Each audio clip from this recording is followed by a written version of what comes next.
ఓం శ్రీ సాయిరామ్. ఓం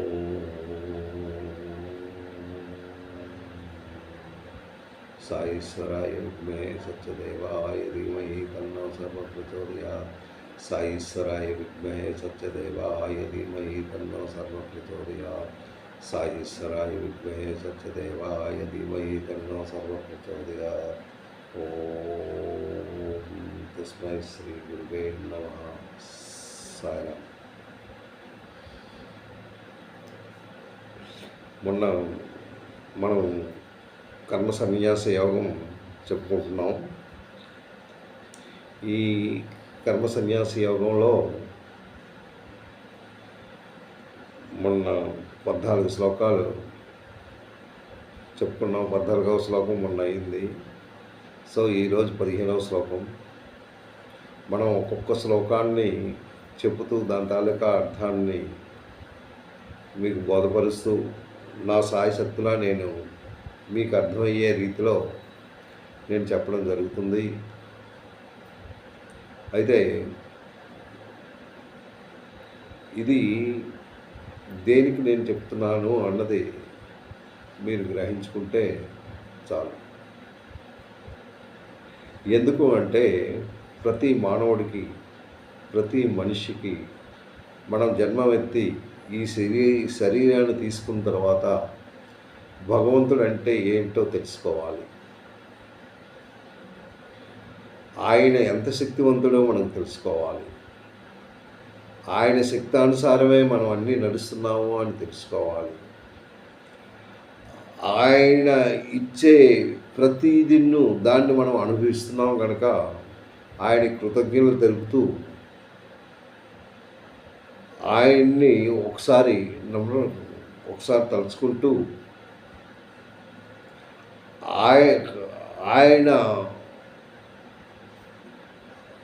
ఆయన చెప్పిన ఏవైతే శాస్త్రాల్లో ఉన్నాయో అవి మనం చదువుకుంటూ మన జ్ఞానాన్ని, ఏదైతే అజ్ఞానంతో మన జ్ఞానం కప్పబడి ఉందో దాన్ని తొలగిస్తూ మన జ్ఞానాన్ని పెంచుకుంటూ ఆ భగవంతుని రూపాన్ని తెలుసుకొని ఆ భగవంతుని ధ్యానంలో ఉంటూ ఆ భగవంతుని శక్తిని తలుచుకుంటూ ఆ భగవంతుల్లో కలవడానికి మనం సాయశక్తిలా ప్రయత్నించుకున్నట్టయితే మన జీవితం ధన్యం అవుతుంది. అయితే మనం ఎలా నడుస్తున్నాము, ఏం చేస్తున్నాము, మనం ఈ 24 గంటలు ఎలా గడుపుతున్నాము, ఇందులో భగవంతుని గురించి మనం ఏమైనా చర్చించుకుంటున్నావా, భగవంతుని గురించి ఏమైనా ఆలోచిస్తున్నావా, మన సెల్ఫిష్ గురించే మనం చేసుకుంటున్నావా, అంటే మన స్వార్థంగానూ మనం చేసుకుంటూ మన ఆనందాన్ని మనం చేసుకుంటూ అందులో దుఃఖాన్ని ఆనందాన్ని అనుభవిస్తూ ఎప్పుడూ చింతలతో ఉంటూ అశాంతికి లోనై శాంతి లేకుండా ఇటు అటు తిరుగుతూ ఎన్నో బాధలకి లోనవుతూ మనం ఈ జీవితాన్ని గడుపుకుంటున్నాం. సరే, దీనికి ఈజ్ దర్ ఎనీ స్టాప్? దీనికి ఏదైనా ఫుల్ స్టాప్ ఉందా? మన కోరికలు విపరీతంగా ఉంటున్నాయి. ఆ కోరికలతో అంటే ఏదైతే కోరికలు ఉన్నాయో ప్రతిదీ నాది, నావారు, నేను అన్న భావనతోనే ఈ మమకారాలను పెంచుకుంటూ ఆ తర్వాత ఈ మమకారాలు పెంచుకుంటూ కోరికలను పెంచుకుంటూ మనం అశాంతికి గురవుతూ మనం జీవితాన్ని సాగిస్తున్నాం.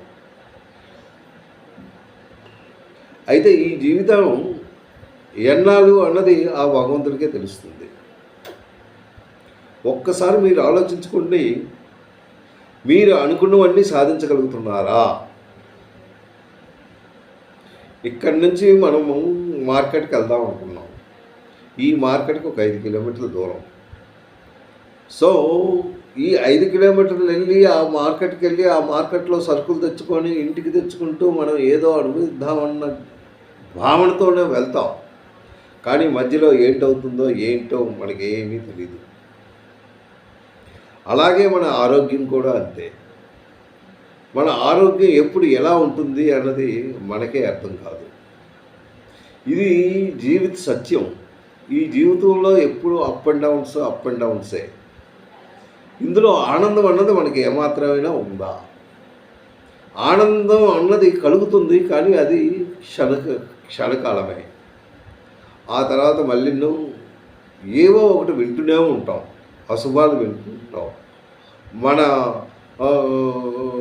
మన బంధువులవని, మన రక్తానికి సంబంధించిన బ్లడ్ రిలేషన్స్ వాళ్ళవని, ఎవరవని వాళ్ళు చనిపోతే మనం చాలా దుఃఖానికి గురవుతూ అయ్యో వాడు చనిపోయాడే అన్న భావనతో చాలా మనం సతమతం అవుతూ ఉంటాం. ఇవన్నిటికీ మనకి దూరంగా ఉండాలి అంటే, మనం ఎప్పుడూ ఆనందంగా ఉండాలి అంటే, మనం అశాంతి లేకుండా శాంతితో జీవితాన్ని గడపాలి అంటే మనకి ఈ ధనం, డబ్బు, ఈ హోదాలు ఇవేవి మనతో వచ్చేవి కావు.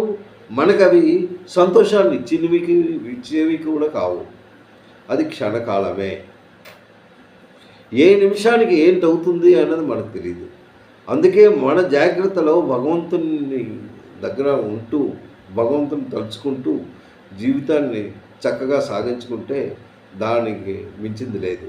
అయితే ఇది నేను ఇలా చెప్తూ ఉంటే మనం అనుకున్నది ఏంటంటే, ఈ గీతలో ఎవరైతే గీతను చదువుతూ ఉంటారో, మీకు ఏదైనా సమస్య వచ్చిందనుకోండి, ఆ సమస్యలో గీతను పట్టుకుంటూ మీకు కళ్ళు మూసుకుంటూ ఆ భగవంతుని ధ్యానించుకుంటూ మీరు ఏదో ఒక శ్లోకం జస్ట్ కళ్ళు మూసుకుంటూ తెరిచినట్టయితే ఆ శ్లోకాన్ని మీరు చదవండి.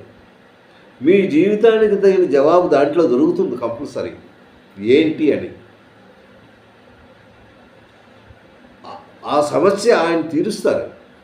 ఇది అవునా కాదా అని సతమతం అవుతుంటారు మీరు. ఇలా చేస్తే బాగుంటుందా, అలా చేస్తే బాగుంటుందా, ఇలా చేస్తే బాగుంటుందా, ఇది అది దానికి సలహా లేకుండా మీరే డిసైడ్ చేసుకోలేక చాలా సతమతం అవుతూ ఉంటారు. అది జీవిత సత్యం. అది ఆ సమయంలో మీరు గీతని ఒకసారి తెరుస్తూ భగవంతుని తలుచుకుంటూ, స్వామి దీని తాలూకా ప్రశ్న ఇది, దీనికి ఏదైనా ఉపాయం చెప్పండి అని భగవంతుని చేసుకుంటే, మీరు అందులో ఆ శ్లోకం ఒకసారి చదువుకొని దాన్ని అర్థం చేసుకుంటే దాని తాలూకా జవాబు మీకు దొరుకుతుంది తప్పకుండా.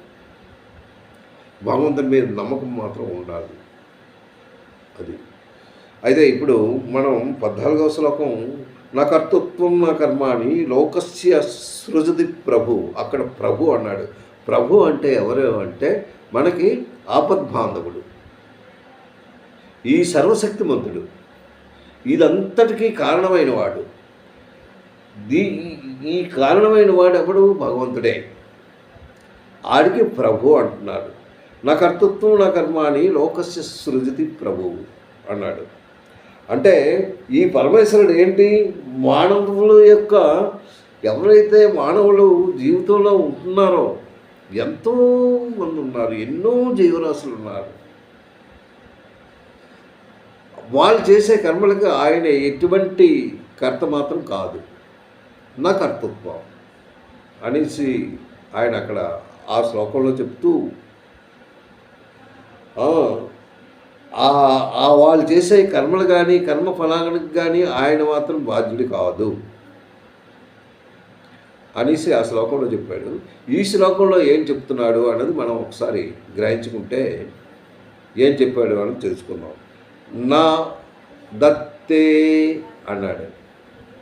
నా దత్తే అంటే నా అదత్తే అంటే ఆయన గ్రహించడు. న అదత్తే కశ్చిత్ పాపం నచైవ సుకృతం విభూ. చూడండి ఫస్ట్ వర్డ్, న దత్తే కశ్చిత్ పాపం నచైవ సుకృతం విభూ. ఇక్కడ విభూ అన్నాడు, విభూ అన్న అతనే, ప్రభు అన్న అతనే. లాస్ట్ శ్లోకంలో ప్రభు అన్నాడు, ఇక్కడ విభూ అన్నాడు. విభూ అంటే సర్వలోకానికి, ఈ సర్వలోకానికి చెందినవాడు. ఆయన గొడుగు కిందే మనం ఉంటున్నాం, ఆయన అండర్లోనే ఉంటున్నాం. సర్వశక్తిమంతుడైన ఆ పరమాత్ముడు మన జీవితానికి ఒక ఆధారాన్ని చూపించే మహానుభావుడు. ఈ జీవితం ఎలా నడుస్తుంది అని మీరు ఒకసారి ఆలోచించుకుంటే, ఈ శరీరం నాకు ఎలా దొరికింది, ఈ శరీరం దొరికిన తర్వాత నాకు ఈ చూపు ఎలాగ నాకు కనబడుతుంది, నేను శ్వాస ఎలా తీసుకుంటున్నాను, నేను భోజనం చేసింది ఎలా అరిగిపోతుంది, ఎలా రక్తంలో కలుస్తుంది, నేను ఎలా వినగలుగుతున్నాను అంటే సమ్ పవర్ ఈజ్ దేర్. అంటే ఏదైతే పవర్ మనలో ఉందో ఆ పవర్తోనే మనం నడుస్తున్నాం అనమాట. ఆ పవరే భగవంతుడు. మొత్తం సకల సృష్టికి ఆయనే కారకుడు. అంత మంచి కారకుడు అనమాట ఆయన. సో ఇక్కడ ఏంటంటే నదత్తే కశ్చిత్ పాపం, అక్కడ కశ్చిత్ అంటే లోకంలో చాలామంది ఉన్నారు, ఎవరి తాలూకా కర్మలు వాళ్ళు చేస్తూనే ఉన్నారు, ఎవరి పనులు వాళ్ళు చేస్తూనే ఉన్నారు, ఎవరి కర్మలు వాళ్ళు చేస్తూనే ఉన్నారు. వీళ్ళందరికీ ఎవరి కర్మలకి అతను పాత్రుడు కాదు.